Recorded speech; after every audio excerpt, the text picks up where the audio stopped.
Welcome to another episode of Let Us Cast. I am Andrew. With me, as always, is Bruce. Hey, man. How's it going? How's it going? Oh, it's going all right. It's going Just all right? Just all right. I feel What like could be better? Well, no. Here's the thing, man. The thing I've learned about my life is that whenever things are going good, I am fucking scared shitless. Yeah. Well, no, because like you ever have like that mindset of like, think about it. As any time in your life, something's going good, and you're just like, man, this is really good. What's gonna fuck this up? Like, there's got to be something here. There's got to be a fucking catch. Well, I mean, everything kind of comes in ebbs and flows, right? Like sometimes things go really well and sometimes things go not so well. I mean, that's just kind of how life goes, right? Well, yeah, and that's how life goes, but it's always like, well, okay, something is gonna come along and fucking derail this. What the fuck is it?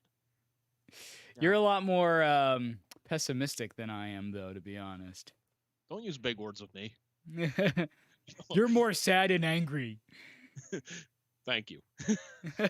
Thank you. I take that as a I don't know what angry means, but goddamn, stop using big words. Still too long. Keep it to 4 letters or less. Mad. And how did that make you feel? Angry.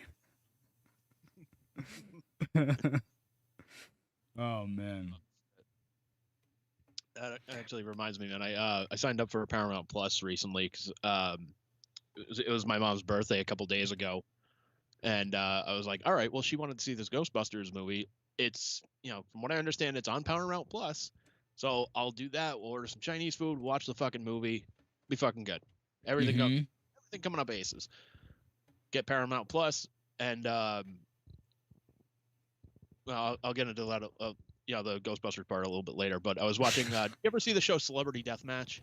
Yeah, oh yeah, the claymation stuff. Yeah. Yes. Yeah, I was watching that earlier. Nice. What was it? The one I was watching was like the first fight was Chris Farley versus Horatio Sands to find out who's like the better fat guy from Saturday Night Live. And I was just like, man, if I was like a friend of Chris Farley, like I would have been pissed at this. Why is he a fan of? Wait, if you were a fan of Chris Farley? Well, no, if I was a friend of Chris Farley's, I would have been pissed. Oh, why? What happened? So Horatio's just standing in the ring. They use the time machine to bring Chris Farley in, and the problem is like he keeps just dropping dead before the fight even starts. So they have to like go back in time a little bit further to get him. Oh my gosh. And like, dude, he dies like 10 times before the fight even starts. Holy crap, and like dude. He gets in the ring, like he's just sweating everywhere. And it's just littered with fucking fat jokes. Like, dude, if I was this guy's friend, I would have been pissed. Yeah. I mean, to be fair, like if it's all fat jokes, like neither one really is gonna come out of the winning end on that. But it's just kind of like disrespectful either way. But still, yeah, like. Well, especially because Chris Farley's dead. Like that's not. Really. Especially the fact that he's dead. But I mean, it's also like there was a story I remember like Jim Brewer was telling, and like Chris Farley was coming back to guest host Saturday Night Live and all that stuff, And he calls up Jim apparently and says something to the effect of like, "Yeah, how come in every sketch I'm the stupid fat guy?" And he's like, Jim's like, "Oh, dude, you're not a stupid fat guy in every sketch." He's like, "I'm going over every sketch, stupid fat guy, stupid fat guy, stupid fat guy, stupid fat guy." And it's like, yeah, he could have been more than that.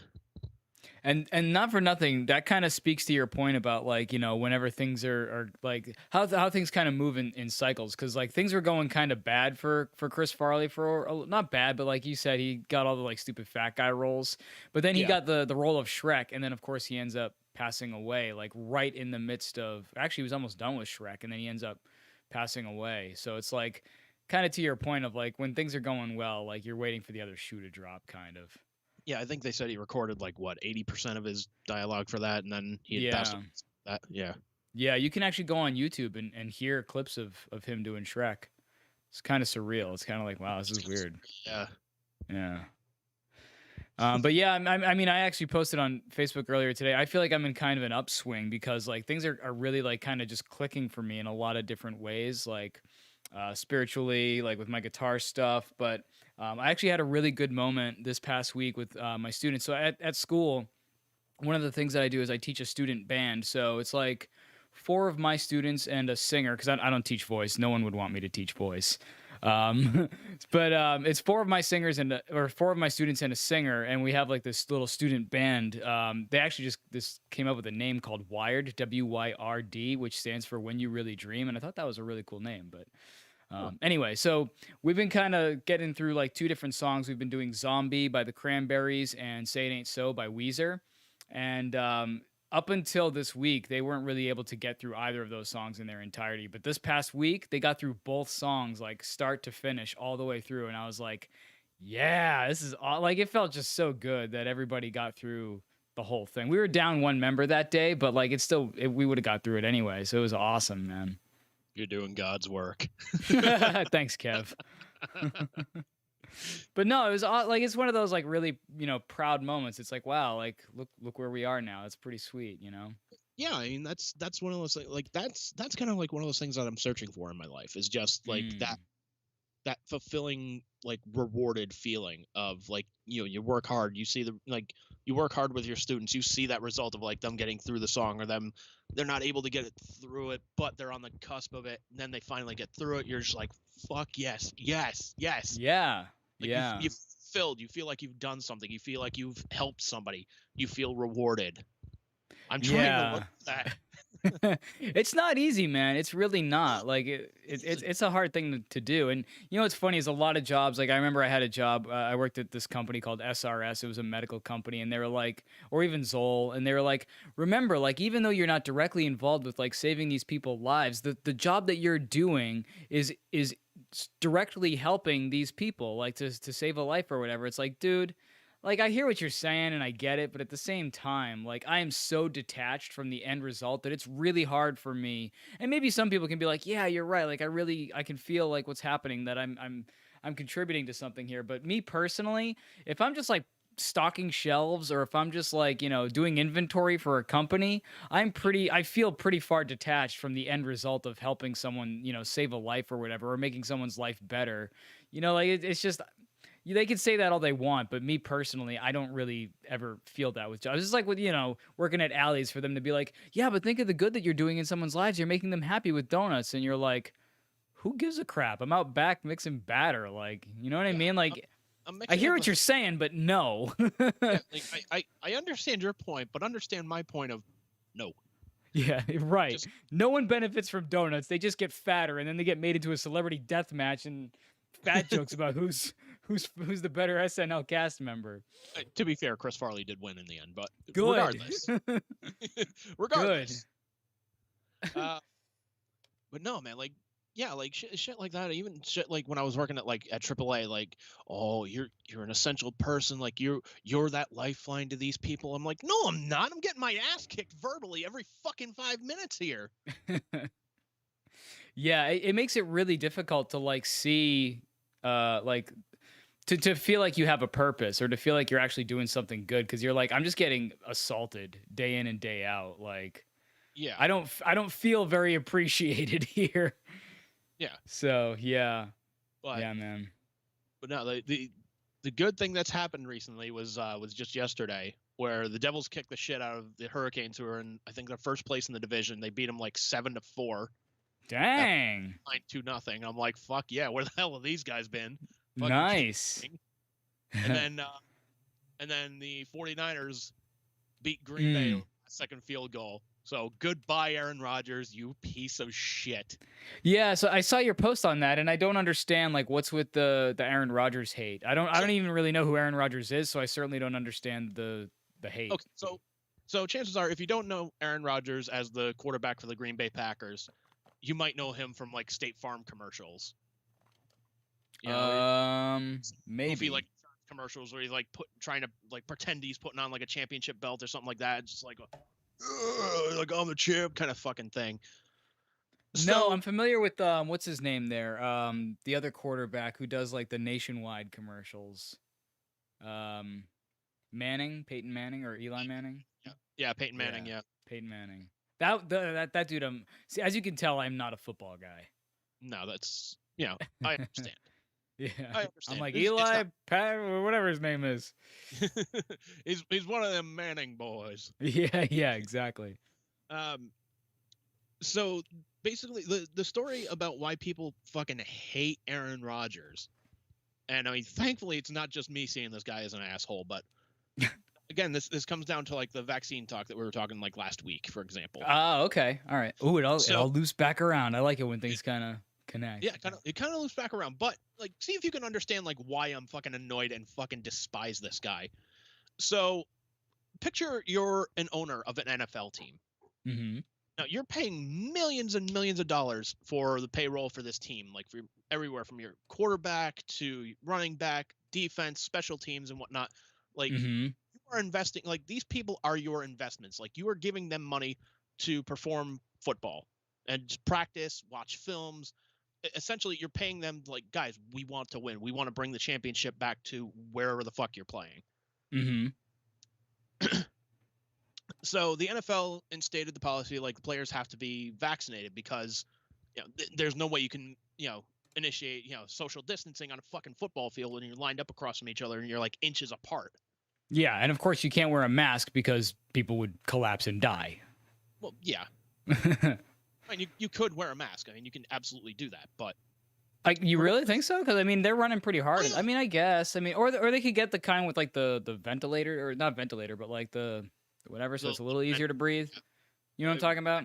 Yeah, like it's got like a little vent on it, like a little circle kind of thing. Yeah, I know exactly. Yeah.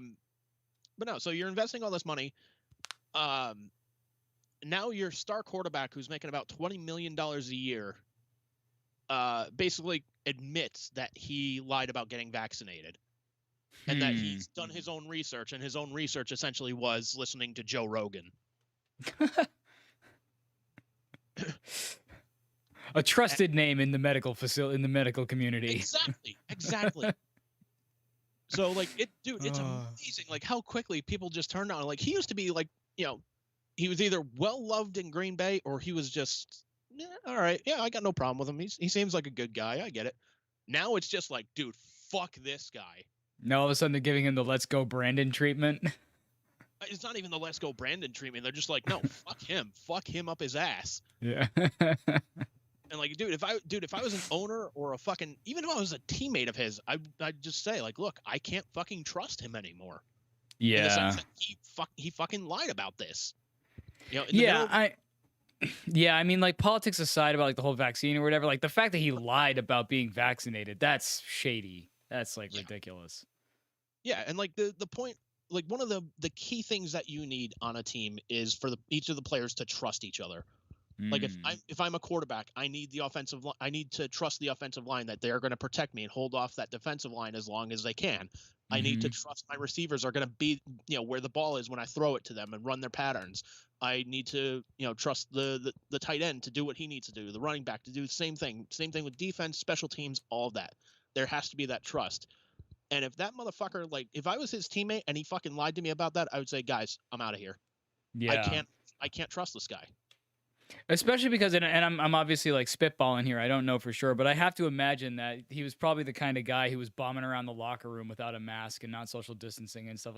It seems to me to be that the people who are like super anti-vax are also the ones who tend to go around and like don't want to wear a mask in public. Like I saw a dude, and again, you know how I feel about politics and everything. I try to walk the middle way or whatever. But like I was in Market Basket last week because I just had to pick up a couple things, and a dude came in. Signs, by the way, all over the Market Basket, like doors and stuff, as you're coming in, that a mask covering your mouth and your nose are required at all times when you're in the store. You can't miss it. It's like everywhere as you're coming in. Dude with a Trump hat comes in, just waltzes right up to the cashier. He's not wearing a mask, no mask in sight. Not even like has it hanging down, just no mask at all. Waltzes, nothing. No, not even a chin diaper. Waltzes right up to the cashier that is about to help me. Like goes into her personal space, like right next to her, and is like, "Oh, where are the crackers? I'm looking for some crackers." She's like, I don't know, maybe check the service deck." He's like, "Oh, I called 2 hours ago," and he got all like pissy about like, I guess he called to reserve some crackers, and he thought the cashier would have the answer, so he just waltzes up to her and starts like invading her private space, no mask, and just like, yeah, who are these people? Well, like, it's part of the he's an asshole, but it's also he's an asshole. Yes, he is an asshole. He's an absolute asshole. Like, he's one of those guys like, no, it's my freedom, my freedom. It's like, well, I have the freedom to go to the supermarket, wear a fucking mask to protect everybody else and myself, and you're infringing on that freedom because guess what? This is a private business in the sense of, like, if you go in there without a shirt, they can kick you out without, for not wearing a shirt. Right. If you're being an asshole, they can kick you out for being an asshole. It doesn't matter if you're like, well, I'm going to spend $250 on groceries here. I don't give a shit. Right. And to be clear, that's the thing, is I'm not necessarily criticizing his politics or whatever. I mean, I don't agree with, I don't like Trump myself. And I do think people should be wearing masks and stuff like that. That's not what this is about. What it's really about is if the policy for the place that you're going to clearly states that you have to wear a mask and that you should socially distance and all that stuff, whatever the policy is, even if it's not related to COVID, whatever it is, like if you have to have a cock ring to get in, you better have that cock ring, because if you got to play ball, like no matter what it is, like it may be stupid and you might be like, that's ridiculous. Then guess what? Don't go there. It's that simple, right? Yeah, it's like people who like parents who complain about stuff on TV. Real simple solution to that. You know what it is? Pick up the remote, change the channel. Done. Yeah. But it's also the thing of, there's two other things to that. Like, number one, like, the guy's an asshole. He thinks the store's not going to do anything, so he has this entitled, like, puffed out fucking jerk off alpha male fucking attitude, which, fuck him. But number two, the more important thing is, like, it's almost like he knows nobody is going to say or do anything about it. Like, there is no ability. That is honestly the worst part, is that this stuff doesn't get policed. And I'm not one of those people that I want, people cracking down on stuff too. Like, because at some point, it gets to be overbearing. But at the same time, if we're going to have these policies, what's the point of having the policy if you're not going to enforce it? Like, Liz and I went to a concert, and one of the things, again, was you're supposed to wear a mask, like on the concourse, like as you're going around, like all the concessions or whatever. On the floor, like once you get inside, not so much a big deal, but like on the concourse, and there were a few people walking around without one. But did anybody say anything to anybody? Like, hey, you don't even have to be a dick about it. Just go up and be like, hey, just like mask up. Like, oh, sorry, my bad. Like, you don't have to be a dick about it, but just enforce the policy. Because otherwise, why have the policy? Well, you don't have to be a dick about it, but it's like, still, if you know, like, this is what the deal is, like, this is pretty much like people, like, when you, like, I don't know when the last time you bought like an airline ticket was, but when I've never flown. Never flown. Oh, you were so shocked that that your camera died. Oh my gosh, that was amazing. We couldn't have like planned that. You've never flown before, you bastard. Now you can't look at me. I'm so disgusted with you. Oh man. No, I've never flown before. Never have I ever. But are you still trying to fix your camera? Yes, I am. That's okay. Take your time, man. But regardless, so since you're okay, so I'll kind of explain it to you, and let's see if you agree to it too. Should I put the shark back? You can bring the shark back if you need to, but I think I'm back. Okay, I don't see you yet, but oh, there you are. Okay. Yeah. So, Oh. But yeah, so I'll give you an example. So when I bought tickets to go on vacation back in October, like I bought the tickets, I think it was like 6 months, 7 months before the vacation. Mm-hmm. They have a big sign on there that says, "Hey, when before you purchase these tickets, you're acknowledging you agree to wear a mask throughout the airport, on the entire flight, and at the airport when you're in it. Like when you leave the airport, you want to take it off, fine, whatever. But while you're in the airport, while you're on the fucking plane, like it stays up unless you're taking a sip of your drink or you're taking a quick snack, whatever. That's fine. Mm-hmm. But lift it up, put food in your mouth, lower it back down. Mm-hmm. Pretty simple thing. People just fucking click it. They get on the plane. They're not wearing a fucking mask, and now they're inconveniencing everybody because they're not taking off until either puts a mask on or they fucking remove the person from the fucking plane. It's it's almost like the same thing with concerts too, in the sense of like, look, we have these restrictions in place. You're wearing a mask the entire time. Like, dude, when we went to go see Eric Martin, like our masks were on the entire fucking time. Yeah. Yeah. You know what? I didn't give a shit. I was like, fuck it. I'm at a concert. No. I'm at a concert seeing one of my favorite singers with one of my best friends here, and like I don't care. Like, okay, I gotta wear a mask to show proof that I'm vaccinated. Okay. Right. Like who? Like even when I bought the tickets for you and Liz to go and see Fozzy in April, same thing. You acknowledge you agree to this. Mm-hmm. Mm-hmm. Okay. Yeah, I gotta say I'm a little like Liz and I were talking about this because every venue like has their own policies, but then the band has a little bit of sway as far as like what they want to enforce. Like some bands are like you have to prove vaccination or whatever. Sometimes it comes down to the venue, but like I know that Jerichovid is obviously, or I assume that he's not big up on being safe with the whole proving vaccination and stuff like that or a negative test. So like I'm really appreciative that you bought us those tickets, but then I'm also like I really hope he's gonna either he or the venue that they're going to make sure that people have to be vaccinated or show a negative test or whatever, because otherwise like, I'm going to be a little bit skeeved, especially because it's a smaller club. It's like it's like a general admission. So like maybe we just like hang out in the back or whatever. I don't know. But like it does worry me a little bit because I don't want Jerichovid to come in there and be like, nope, no vaccination required. Don't wear a mask. Like, oh gosh, what is this, Sturgis? Like, come on, dude. So yeah. And that very well could be the fucking case. Yeah. Well, I mean, again, like maybe the venue has the ability to be like, we don't care that you don't want people to wear masks. This is our again. It comes back to this is our place. You have to play ball. Exactly. And the other thing is too, man. Like, you really think about it. Like the people that say like, oh, I don't want to wear a mask, blah blah blah. Those are the same people that. When that baker refused to bake a cake for the gay wedding, they're like, well, it's a private business. He can do what he wants. Like, okay, well, this is a private business. They're asking for you to wear a mask in order to come in. They can't do that. That's infringing on freedoms. Like, no, that's not. Yeah, you can't have it both ways. Okay. You want to shop there, but you don't want to wear a mask. Guess what? Some places actually deliver the fucking groceries. Like, you can order some shit on Amazon, have it brought right to your fucking house.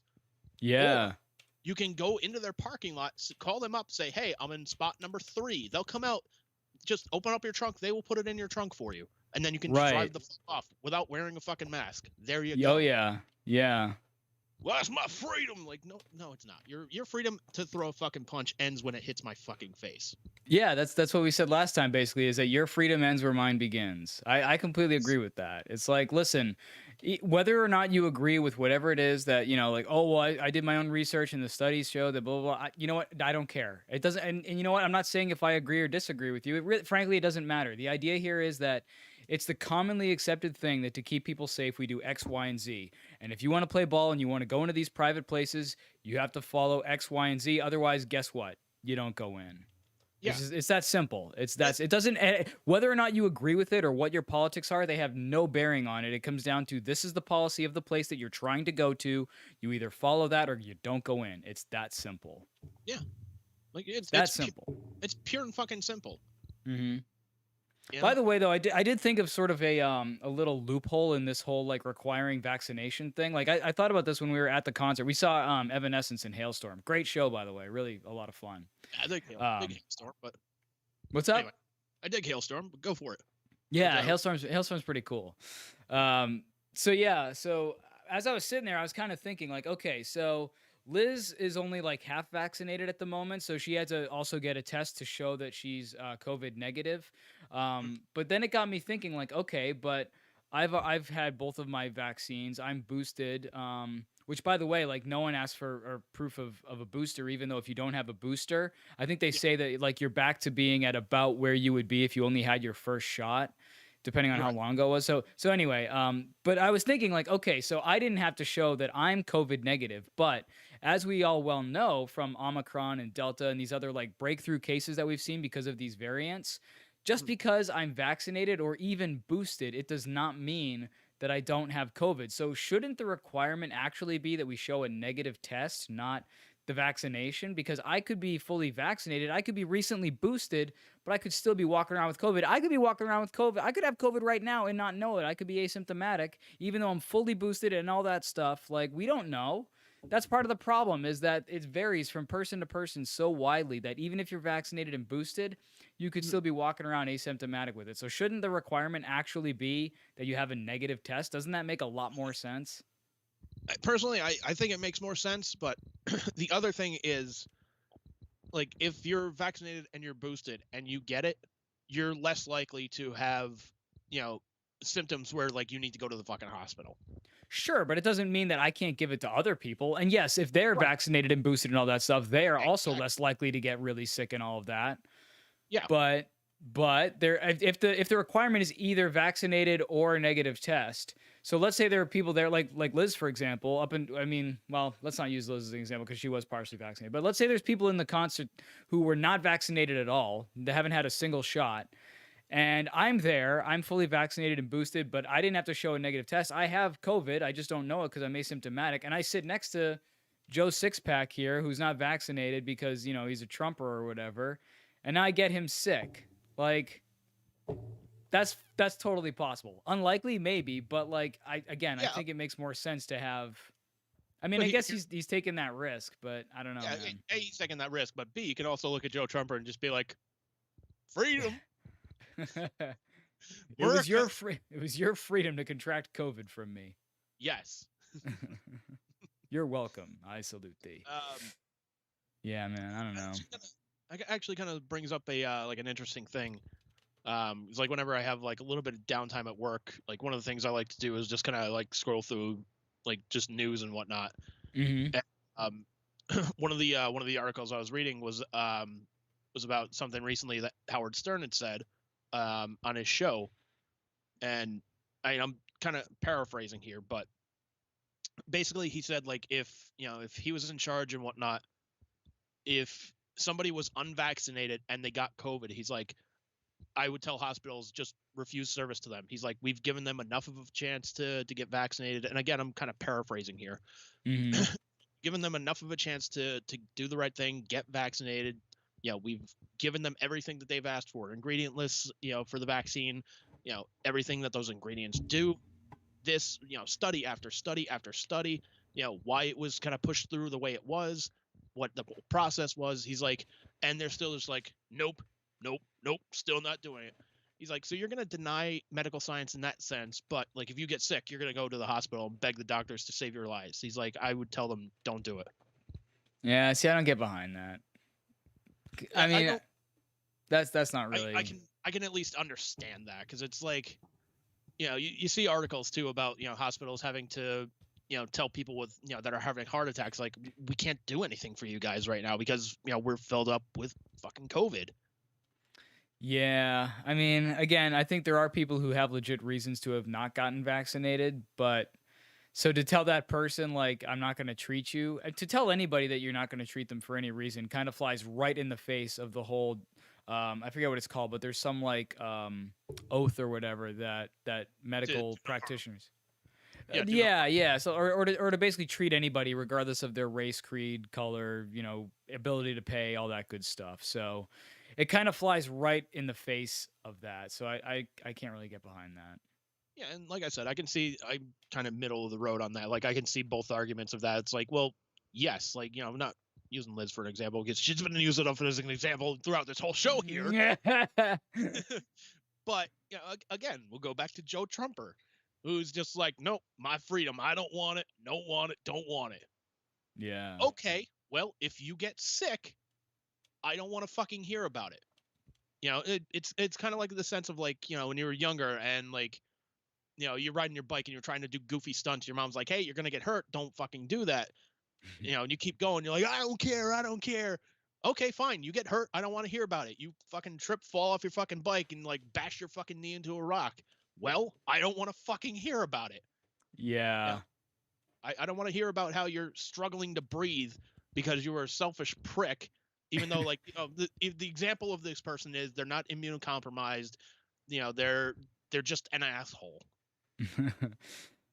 Yeah, So I mean, I have a story like yeah. that actually. Like when I was a kid, my grandfather would tell me we had a cat named Bootsy, and when I was a kid, I used to be a real dick to the cat, and I would like pull its tail and stuff like that. And Papa would tell me, like my grandfather would tell me, like, don't keep messing with the cat because someday that cat is gonna turn around and swipe at you, and I'm not gonna be there to help you when you're crying. And I was just like, yeah, whatever, and I kept doing it. And then one day I did it, and the cat turned around, sure enough, and it swiped at me and got me good, and I started crying, and my grandfather was just like, got nothing. So I told you, like, yes, I warned you. Look at the teeth. What, behind the kitten? No, it is the kitten. So yeah, man. I mean, I've been there, but the difference between my grandfather and someone's parent in that kind of situation and a doctor or a nurse or whatever is that part of their job is that they take that, I think it's called the Socratic Oath or whatever the hell it is, that oath that says like Hippocratic Oath. Yes, thank you.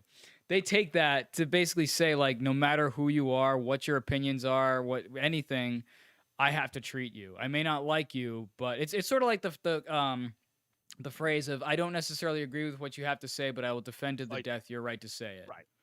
That's how I feel about stuff. That's the other side of it, and I see that side as well. Yeah.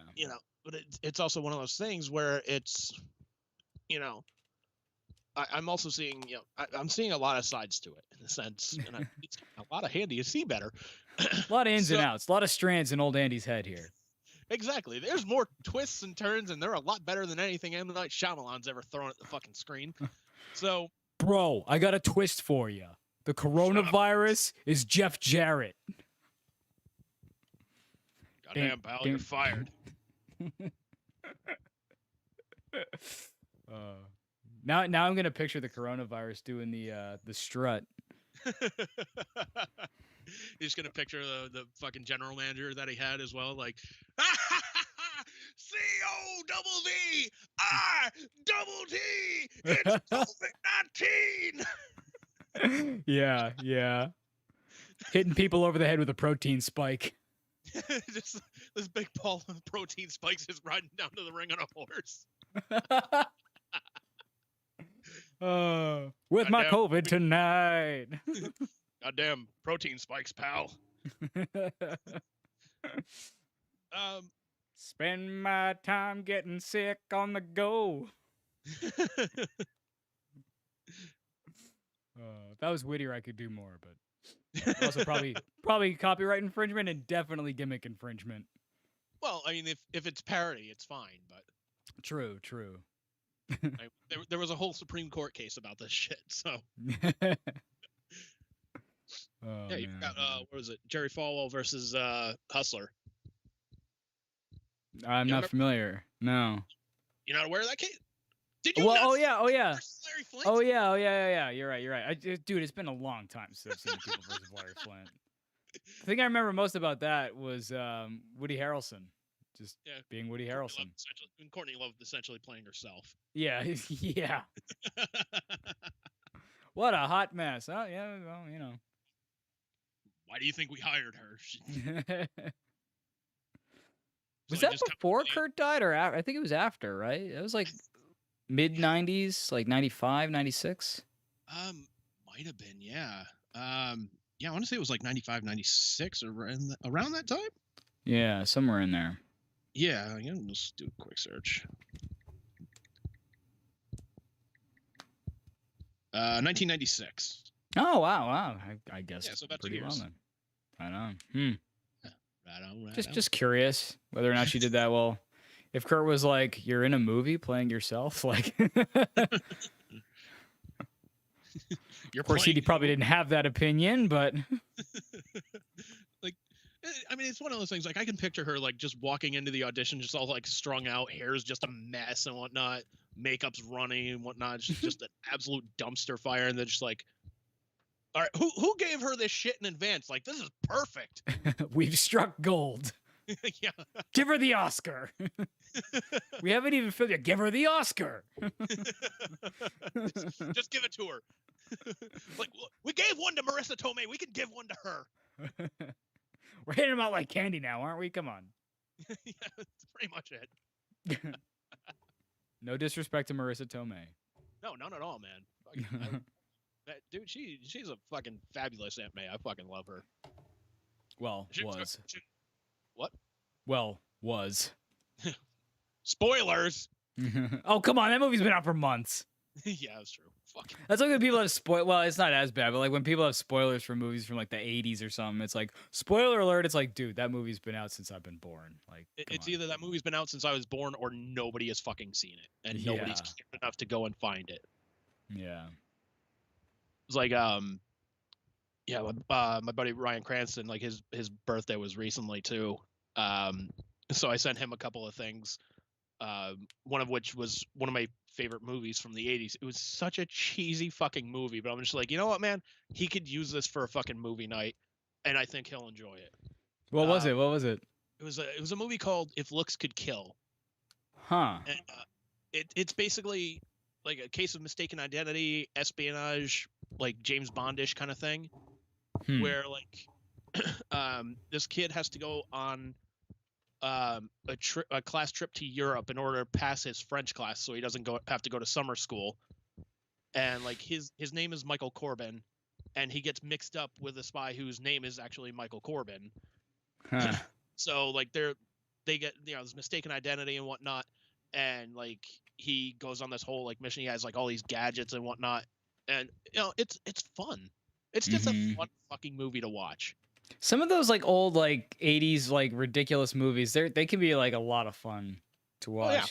I almost was like, his name is Michael Corbin, and then that reminded me that Meatloaf died.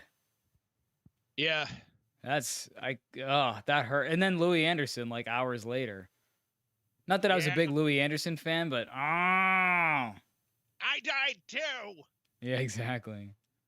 But yeah, the Meatloaf actually kind of hurt, honestly. Like, what's that? Soon I'll be in heaven. He's just regaling stories about filming Coming to America in heaven.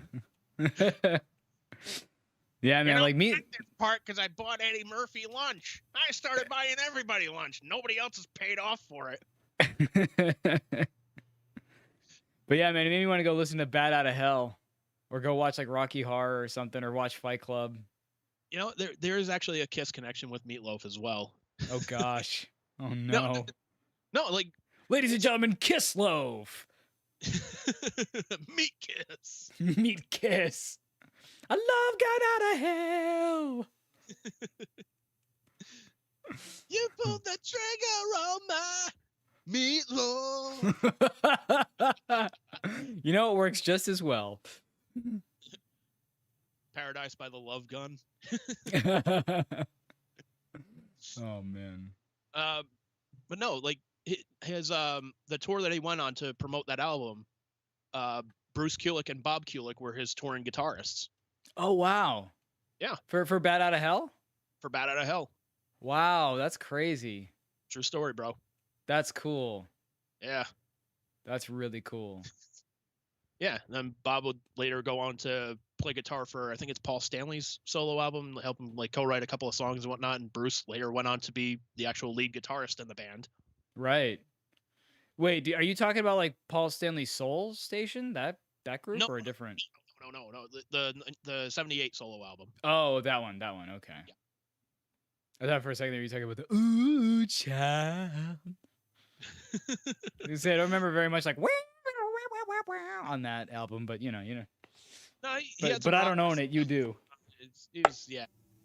As far as I'm concerned, it was probably the best one of the solo albums. But Paul's like the '78 one, you mean? Yeah. Yeah. See, I kind of like Aces, honestly. Ace is a very close second for me. Yeah, I mean, I just kind of like his writing a little bit, but obviously he's not as strong of a singer as Paul. But if you No. got Paul to sing on those songs, oh, that'd be gold. Like, yeah, and you know, I'm not like a big Kiss fan, but like, that would be amazing. But no, I'm just trying to picture, Paul Stanley singing New York Groove, for example. In the New York Groove, cause I'm back in the New York Groove. We need that. Now we need that. Dude, him singing like Speeding Back to My Baby, like, come on. Yeah. Like that one's more like I think that's more of like a Peter song. Yeah. Oh man. Dude, you got to watch Role Models though. I think I've mentioned it before. You did see it? I did see it. Yeah, my brother let me borrow it eventually, but did you like it or no? I was like, eh. I bet you appreciated the Kiss stuff though. See, Ronnie, the dick is his gun, or the gun is his dick. Yeah, he's singing about his dick. He's singing about banging all these hot chicks. Okay. Kiss My Anthea. Yeah, like I thought it was pretty good, man. And I found out recently that Gene Simmons actually like gave the thumbs up and the okay for that. Much like they did with Detroit Rock City, like he gave the approval and everything on that, signed off on it. Yeah. And Beth, the singing Beth at the end. Oh man. Funny story about Detroit Rock City. Apparently, like, Gene was fucking pissed at Paul because they wanted the band to write like a brand new song for the soundtrack. It's like, hey, it's an original song by Kiss and blah blah blah blah blah. Like, hey, they're back. Back in the New York groove, you might say. No. No. Don't you do that.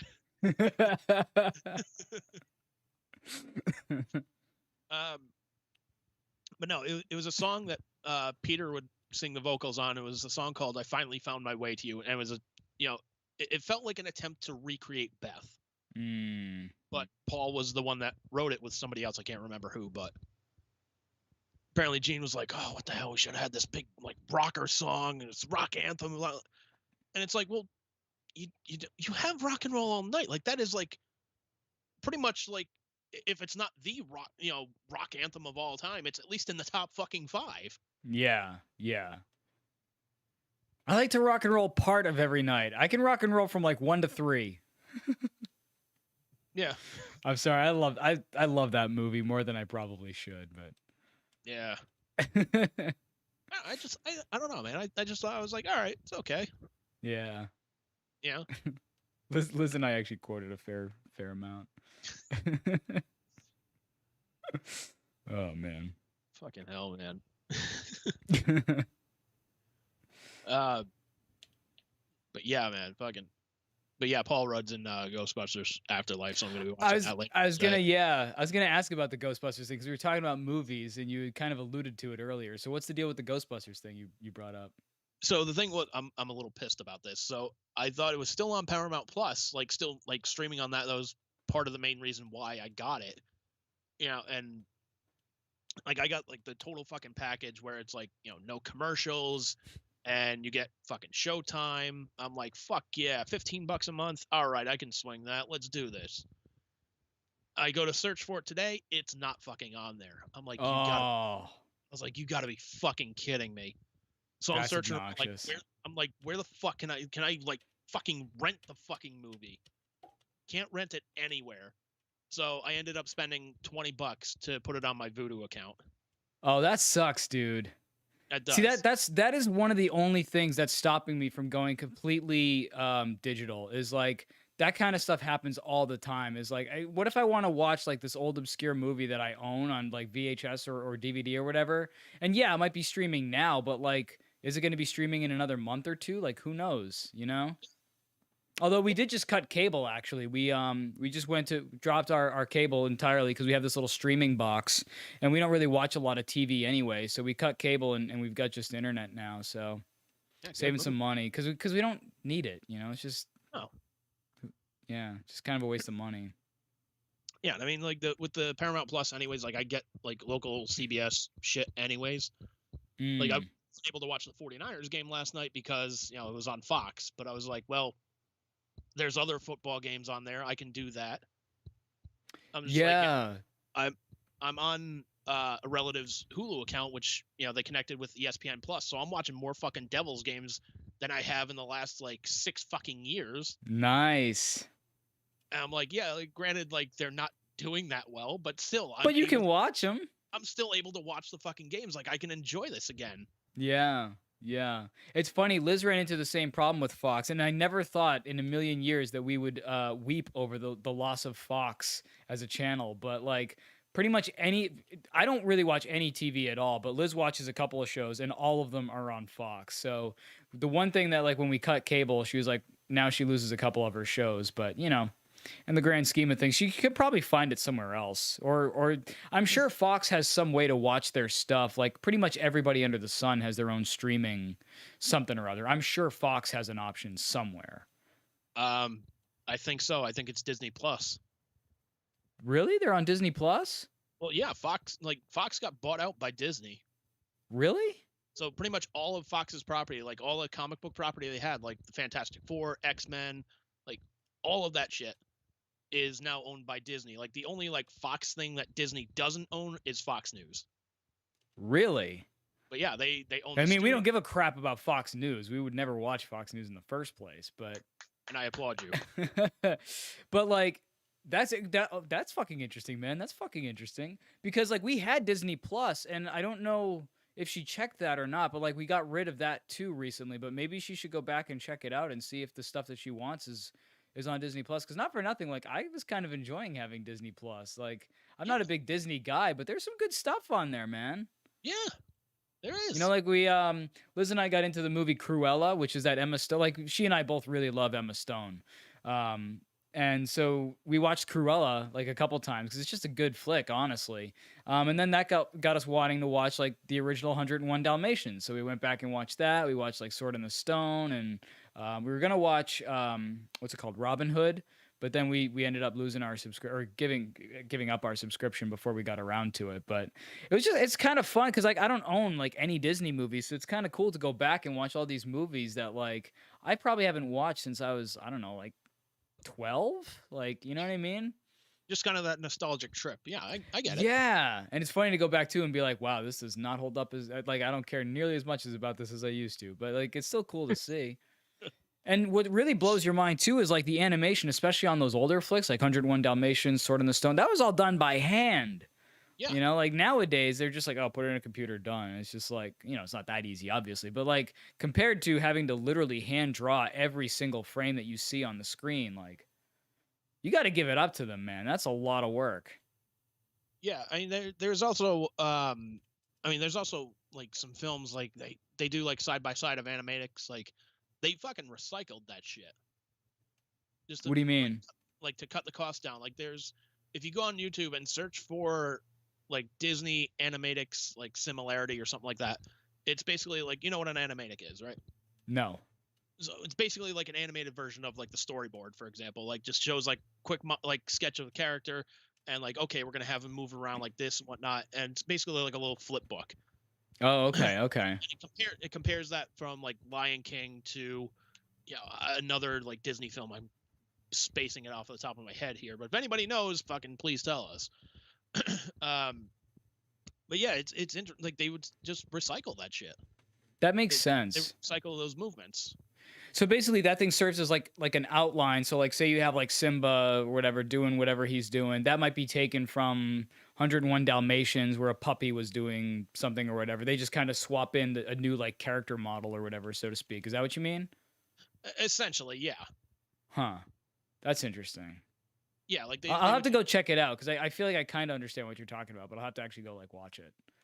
Yeah, it's like, let's see if I can do a quick search here because, well,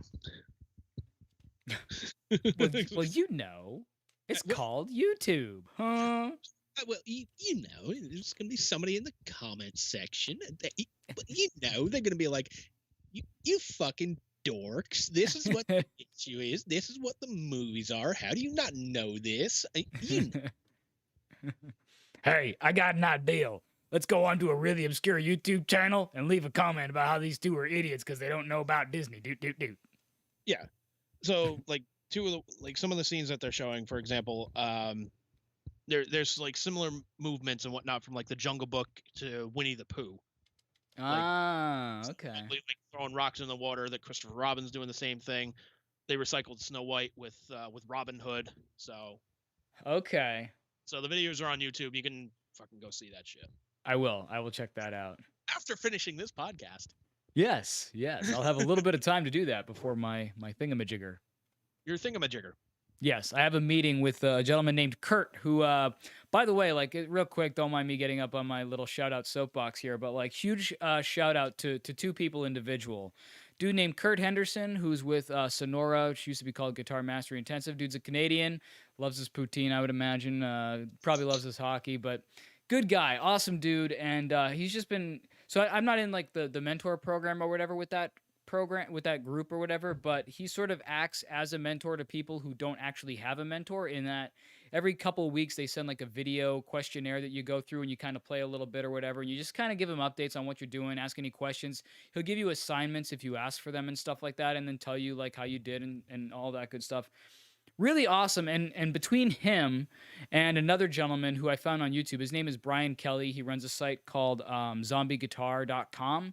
Between those two guys, man, in the last like week or two, I mentioned before that things have just kind of really like kind of fell into place, and yeah, I'm really on the upswing. And it's really because of those two guys. As far as my guitar playing goes, I feel like I've really leveled up in the last like week or two with my playing, and I'm just like, things are just sort of like light bulbs are just starting to go off, and I can see like I still have a lot of work to do to kind of get certain things under my fingers, but all of a sudden it's just like it's like fireworks are going off in my brain. It's like insane. That sense of direction now. Oh yeah, big time. So huge thanks to Kurt and to Brian, because without them, man, I don't think I would be where I'm at right now. So thank you guys. Yes, my hat's off to you. You're not wearing a hat. Well, if I had a hat, I would take it off. Here, I'll do the shirt. No, I'm kidding. Nobody wants that. No. Nobody wants that. Even Liz would be here like, no. Put another shirt on. Put on a mascot head. There might be that one guy in the comments section like, yeah. No, there's not. No. Worse. Oh man. So I guess there are my plugs for the week. I spent them early, man.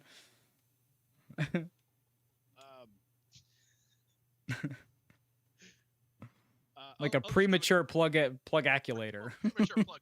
Who cares? Like, the fact that we're joking about taking our shirts off here. Jesus Christ. I really sidetracked you on that one. Just to give you dispel the illusion of what this looks like without a shirt on. Picture like a plastic grocery store bag full of mayonnaise. There we go. That's pretty much it. Oh my goodness. Yeah, I'm gonna have to go like scrub my eyes when I'm done with this, like, because now I'm gonna be picturing a grocery bag filled with mayonnaise. I text you the number of my therapist.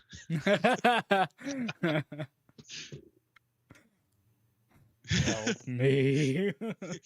He told me things. He showed me things I didn't want to see. He didn't even show me. I just pictured them. He told me it was like theater of the mind. And he gave me little shop of horrors. Oh, man. Feed me, Seymour. Feed me mayonnaise from a grocery bag. No. If my therapist ever sees this podcast, he's just going to go, God damn it, I got to charge him. Oh, man. Speaking of that, my boss one time with the school, I forget how it came up, but I was like, oh, and then on Sundays, I have a podcast with my friend. He's like, oh, really? That's cool. What's the link? And I was like, you probably don't want to see it. And really, it was more like, I don't want you to see it.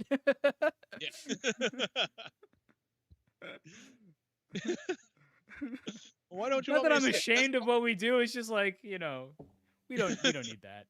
It's just that I'm ashamed of what we do here, but I'm ashamed of what we do here. You know, when we bring up grocery bags full of mayonnaise, yeah, we don't need you knowing that. Yeah, it's just, I'm not ashamed of what we do here, but I'm really, really fucking ashamed of what we do here. Oh man. What do you guys talk about? Like, just things. That's when I turn around. I'm like, picture a grocery bag filled with mayonnaise.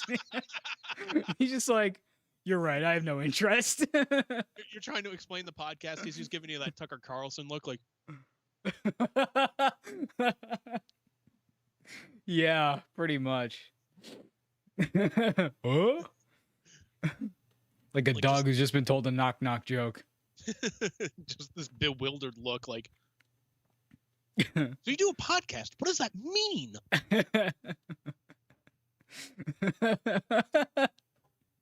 You know, liberals now want M&Ms to wear less sexy shoes. What is that all about? What? M&Ms wear less sexy shoes? Dude, he went on a whole fucking What is this? So M&Ms, they basically changed the footwear of 2 of their colored M&Ms. Like, you know how they have the cartoon like commercials and whatnot, like where they're basically alive. Yes. Yeah, I've never even really paid much attention to their footwear. I presume that the girls wear heels or whatever, but yes. Is that the problem, that they wear high heels? So apparently this is the issue. Let me see if I can at least get this right for, you know.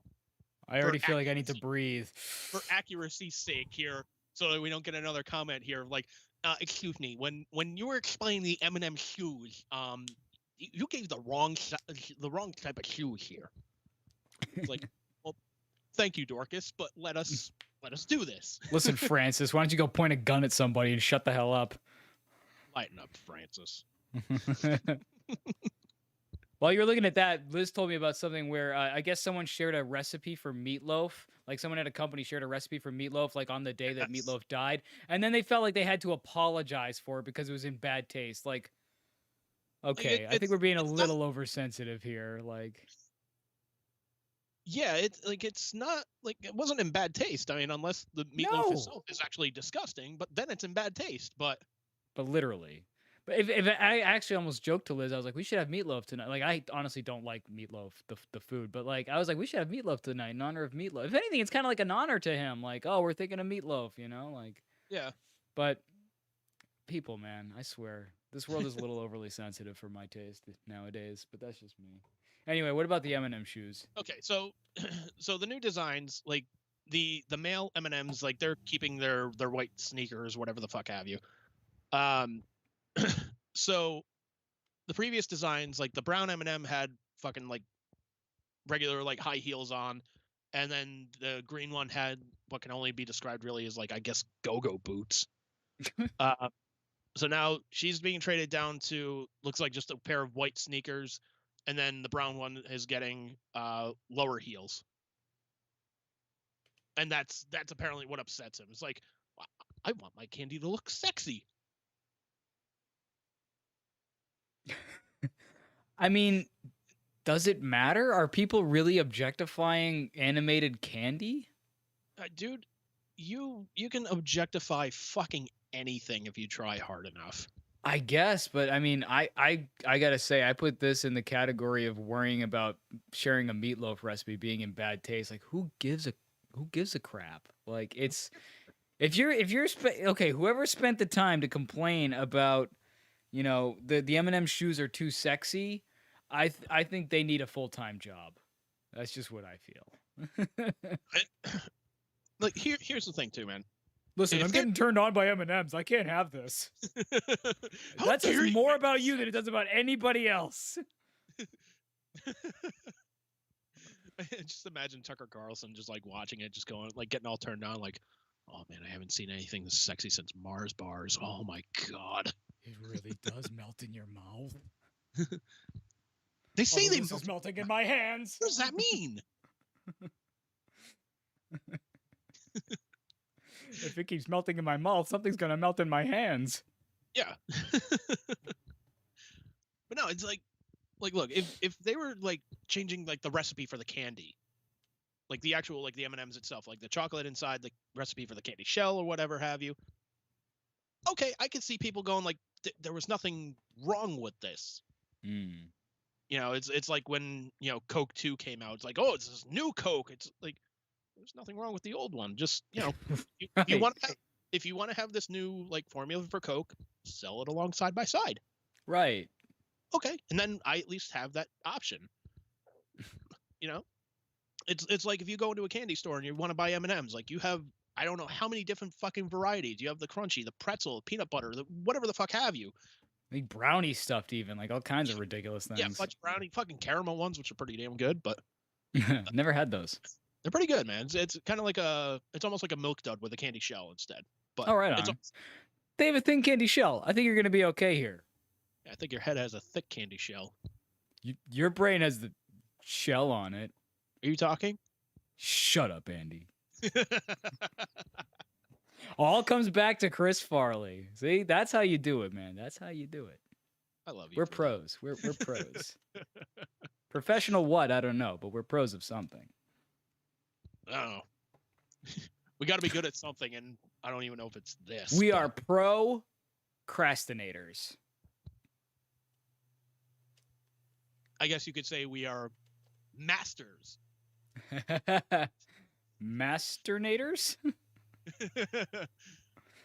Master debaters and cunning linguists. Promastinators? Promastinators. There's a joke here somewhere. I'll find it. That sounds like some sort of messed up transformer. I am Promastinator.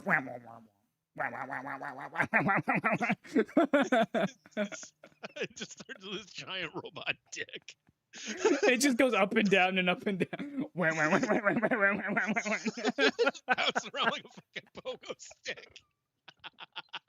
They call it pogo for short. Oh my god. Oh. That transformer's name was Dick to Go. Dude. Oh my gosh. Oh my gosh, dude. So anyways, you have your choice of M&Ms.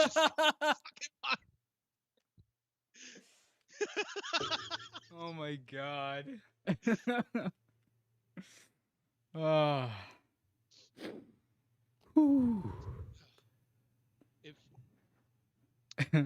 If your complaint about M&Ms, your only complaint about candy, you know, keep in mind, a thing you have a choice. You can buy it or not buy it, and you're upset that their cartoon characters are changing their footwear. You should probably get beaten to death with heavy mining equipment and left bleeding in the moonlight. Honestly, I feel like this argument kind of to me feels like an argument online. Nobody wins, and both sides are pretty ridiculous.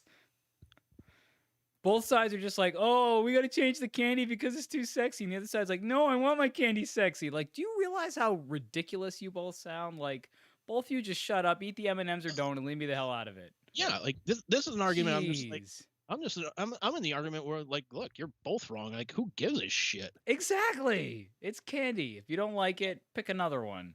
It's that simple. If you don't like the ad, guess what? Change the channel. Exactly. Oh my gosh.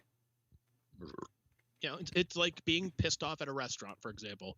If you don't like the product, you don't have to buy it. Right. You know.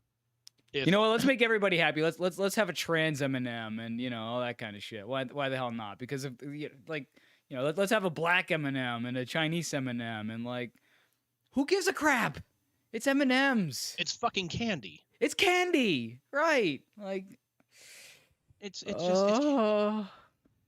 It hurts. It's like I remember people getting up in arms because there was going to be like I don't know if it was a gay Muppet, but there was going to be like a Muppet that had AIDS or something. It's like people need to find a job. Like, first of all, why do we need a Muppet with AIDS? Second of all, why do we care if there's a Muppet that has AIDS? Like, who? Both sides of the argument, just like, oh my gosh. I can, in a way, I can understand that at least. Yeah.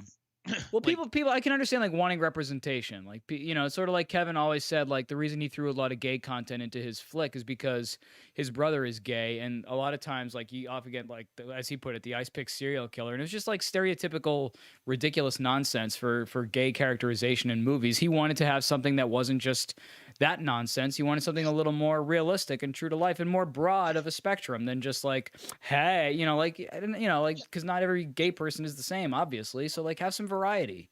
yeah, he even said he's like the only representation that his brother would see would be shit like the birdcage. Yeah, right. You know, And it's just like, have some variety. yeah, have some variety, change it up a little bit. Right. So I get that. Yeah. But again, if your biggest complaint about Candy is that their cartoon mascots are not sexy enough, here's what you can do. Buy Toblerone. No. You can buy a different candy. You can not buy candy altogether. Or you can fucking go on the internet, and I'm sure some doofus with a fucking pencil has drawn an M&M like taking off its candy shell, and there's a huge set of tits underneath it. Yeah, unfortunately, I'm sure that you're right. Oh yeah.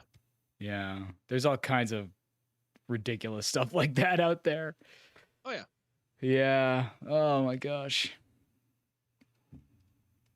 All I can say is people can't live with them, can't live without them. Can't legally kill them. Exactly. But, oh man. yeah, I was just like, you gotta be fucking like, you're pissed off about them changing the fucking footwear on cartoon candy. That tells me you have no argument about anything. And you're quite, you're almost just grasping at straws at this point. Or M&Ms. Yeah. Like you're grasping for, you know, a pack of M&Ms. And you know what, man? Here's the thing. You know what? I want more representation with my candy, actually. You know what? Now I'm thinking about it, I want more representation with my candy. You know, I want one of the M&Ms to have a fucking nutsack and a dick. Why not, right? I don't see myself represented by M&Ms. What the fuck? The girl ones have them with a big set of tits. Yeah, man, while we're at it, we got to get the religions in there too. Let's have one with a cross. Let's have one with a yarmulke. Let's have one with a turban. Let's have one with a, you know, whatever the Shintos do. Let's have one with, let's go crazy. Yeah. One for everybody. Let's have an M&M for literally everybody on the planet. Because no two people are the same. But here's the thing that you forget, sir, is because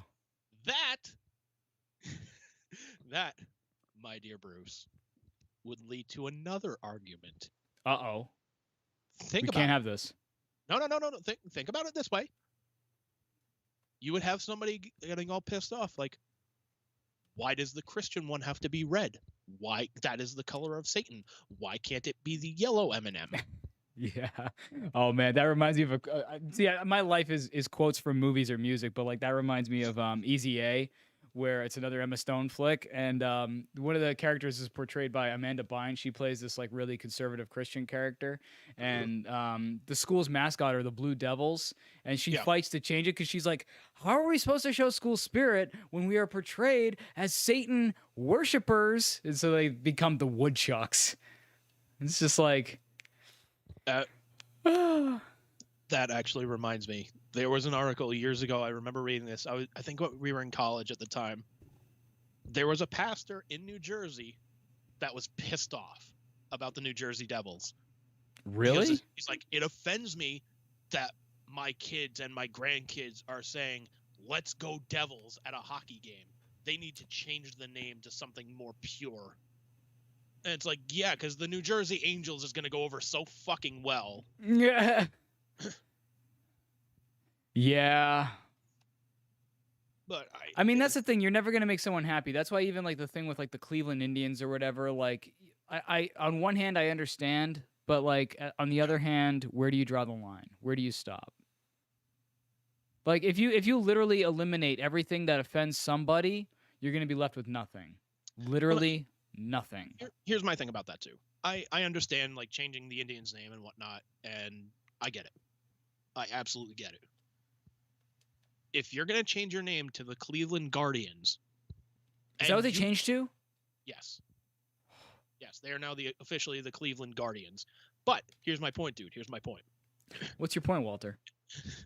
My fucking point is, if you change your name to the Cleveland Guardians and you don't do any cross promotion with, the stars of the Guardians of the Galaxy movies, you are wasting an opportunity. Yeah, it's true. Much like when the Pawtucket Red Sox moved up to Worcester, and they started calling themselves the Woo Sox. I'm like, if you do nothing with Ric Flair, that is a wasted opportunity. Absolutely. It's case in point. You watched Seinfeld before, correct? No, actually. Okay. I never watched it before either. However, I do have an autographed picture of somebody from that show. Patrick Warburton played this guy. His character's name was Putty. Big Devils fan. Fucking painted his face. We're going to support the team. We're the Devils. People know what I'm fucking talking about. Yeah, I know him as the Tick. That too. He's also the voice of Joe on Family Guy. Yes. Power bar. Yeah. Kind of forgot what I was going with this, but anyways, like the Devils have actually done like promotions with him. Like they would have like special game nights, like, hey, it's Putty night, and blah blah blah. They would have him like come out like face painted, wearing a Brodeur jersey and whatnot, like getting the team psyched up and whatnot. That's cool. I'm like, that's how you fucking do it, man. Yeah, seriously. Anytime you can crossover, like, why not? Yeah. You're just gonna get more butts and seats. Yeah. That's like if you own an entertainment venue or you own a sports team, as Jim Ross famously put it, it's all about getting an ass every 18 inches. Right. That's it.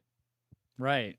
And someone who's like, in the case of the Woo Sox, as you mentioned, like someone who's a wrestling fan who's never heard of the Woo Sox, all of a sudden they come across, what's this thing Ric Flair's doing for the Woo Sox? Maybe I should go check out the Woo Sox. Like, you never know who you're gonna grab. You just never know. Yeah, I mean, case in point, there's a fucking minor league team down in Alabama that's called the Rocket City Trash Pandas. I have no knowledge of this team other than the fact that I think they're like the AA affiliate of the Angels, and their fucking mascot is a raccoon flying around in a garbage can, like presumably in orbit. And I was like, this is fucking adorable, and I ordered one of their hats. Oh man. But I'll give you some quick baseball news before we end, because it does kind of relate to our buddy Chris. Oh, all right. So he sent me a news article. Now, a couple of years ago, Rusney Castillo's contract with the Red Sox ran up. Mm-hmm. He was done in the Red Sox. He's no longer a member of the Pawtucket Red Sox or Woo Sox or whatever you want to call them now. So he went to go play baseball in Japan for like 2 years or something like that. He's back in the minors now. So the Washington Nationals signed him to a minor league contract. So as of right now, he is a member of the I think it's Rochester Red Wings now. Oh man. Yeah, but regardless, he's back in AAA. Oh my gosh. Yep. And I'm just he's like Jason. You can't kill him. You can't kill him. He just keeps coming back. And I don't mean literally kill him. Obviously, I don't wish anybody harm. But I mean, like, he just keeps coming back. Yeah, like he's Michael Myers of professional baseball. Yeah. Now, if people don't understand, like, what's the thing with Rusney Castillo, let me give you a quick synopsis. So the Red Sox signed him to this mega fucking deal of, I think it was like 5 years, a little over like $75 million to play baseball for them. Now, in those 5 years, I think he's played a total of maybe like 30 games for the Boston Red Sox. The rest of that time, he was in AAA. So whenever we would go to games, and Bruce has seen this up close and personal. I sure have. Anytime we would go to Pawtucket Red Sox games with my buddy Chris, there he was just heckling the fuck out of him. Yeah. And glorious was it. It was great. that was fucking great. But like, I saw that article, and like after he sent it to me, I'm like, dude, if this doesn't get you to come back to fucking like New England for like sometime in the summer or the spring or something like that, like I don't know what else could bring you back for. Like this is like Ric Flair night at whatever it is at the Rochester team. Like I need you to help me have a friend move. Oh man. And like dude, the thing is too, like I'm like I want him to come back so fucking badly to one of those games where they play against the Worcester Red Sox. I'm just like, you know what, man? I've got a couple $100 in fucking Southwest, love vouchers for my disastrous trip back home.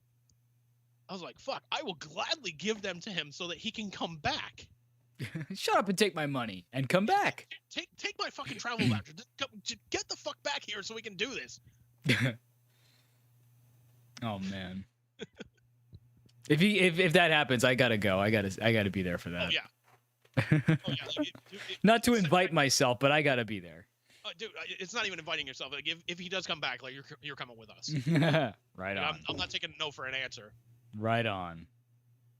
Even if I gotta wear a mask the whole time, like I don't give a fuck. Like okay, let's see what Chris can do with this challenge. Woosney.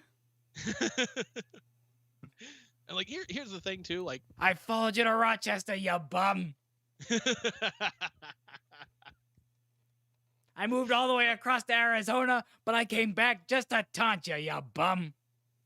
Like here's the thing too, like Chris knows where the line is, and he dances pretty close to it. Just skirts it. Yeah. Just skirts it. Yeah. Like, he doesn't yell anything obscene. He doesn't curse at anybody, but he gives him a fucking hard time, dude.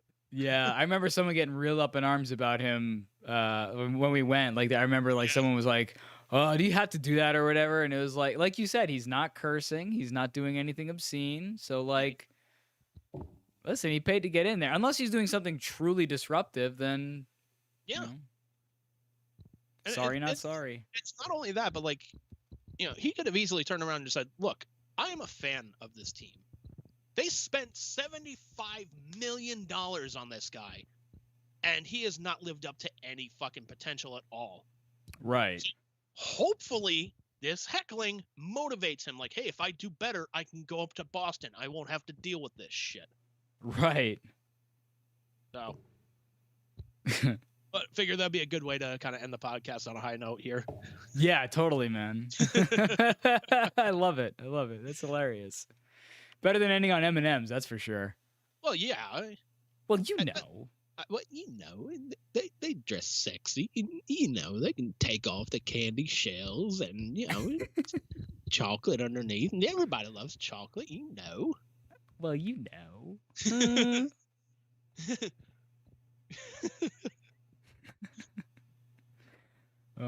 Jeff, can you wear sexy shoes? Okay. Oh, man. All right, so Jeff's going to be wearing high heels. And he's going to jump off of the balcony in high heels. He's going to do it spontan and go-go boots. You're going to call it the Goton. Goddamn, pal. Goton, that's a great name. Crap, now I got to wear go-go boots to the ring every time. Yeah. Oh, man. That's going to do it for us this week on Let Us Cast. Bruce, you have anything to plug here or no? No, I already spent my plugs, man. Like I said, shout out to Kurt Henderson, Sonora, a.k.a. Guitar Mastery Intensive. If you're into guitar, go check that out. Definitely check out zombieguitar.com as well, again, if you're into guitar. If you're not, then I guess those plugs mean nothing to you, but that's all I got for you. How about you, man? Those plugs mean nothing to anybody? How dare you? No, if you don't play guitar, those plugs probably mean nothing to you. Like, but even if they don't, they're just like, I want to learn how to play. That plug means something. How dare you? True. How dare you? Fair enough. How dare you? Fair enough. You're right. I'll go back to putting my regular sneakers on. I'm sorry. God damn. Wearing go-go boots, playing guitar. Actually, I'm wearing a really stylish slipper. Plaid slippers.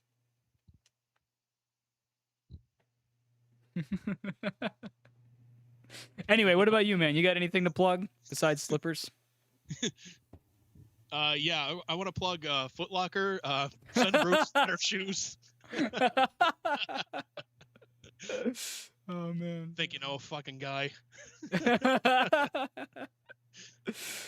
No, I really don't have anything to plug other than just go watch a cheesy movie, man. Just go watch like If Looks Could Kill, or like one of my favorite like Joe Pesci movies from the early '90s is this film called The Super, where he's like a slumlord and whatnot.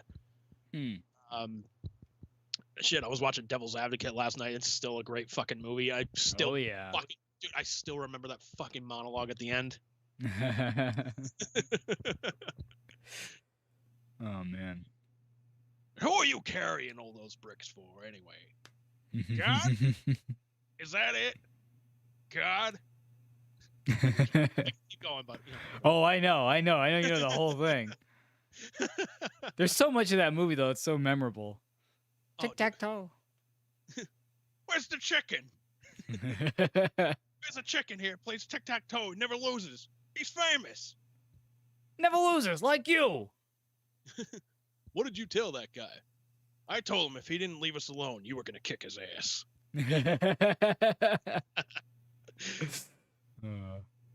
Where's his bedroom? Who says he sleeps? Well, where does he fuck? Everywhere. That's such a great movie. I got to see if it really is. Man. So yeah, just go watch yourselves a cheesy movie or a good movie, or just, I'll give you the best bit of not advice, but like one of the positive things to think about that I learned from Zach Levi from the Inside of You podcast. Think about what your odds are of actually existing, and then just realize you are a miracle yourself because you exist. Mm-hmm. It's true. It's insane. Yeah, it's insane to think about. Even like, especially when you think about like your like people way back before you in your lineage had to survive some pretty crazy crap for your even for your grandparents or your parents to get here. Like, it's the odds are not good. No, and I mean not only that, but like even like if you look at somebody and you're just like, my God, 20 million sperm, and that's the one that got through. Like, yes, the odds were against you of getting in. Like, you had a 20 million shot of existing. Right. Well, I mean, I guess 2 shots in a sense, but regardless. To Bruce's boss, that's the type of humor you get on this podcast every week. Oh no, trust me, he's not watching. I assure you. Not that I'm ashamed of what we did. No, I'm kidding. Well, unlike Aaron Rodgers, it was worth a shot. Hey! And it all comes back around again. It all comes back around. Aaron Rodgers, man. That's how we come full circle, ladies and gentlemen. So that is up for Let Us Cast. I am Andrew. And I am Bruce. Thank you for that delay, but we're out of here. Peace, love, hugs. Goodbye, everybody.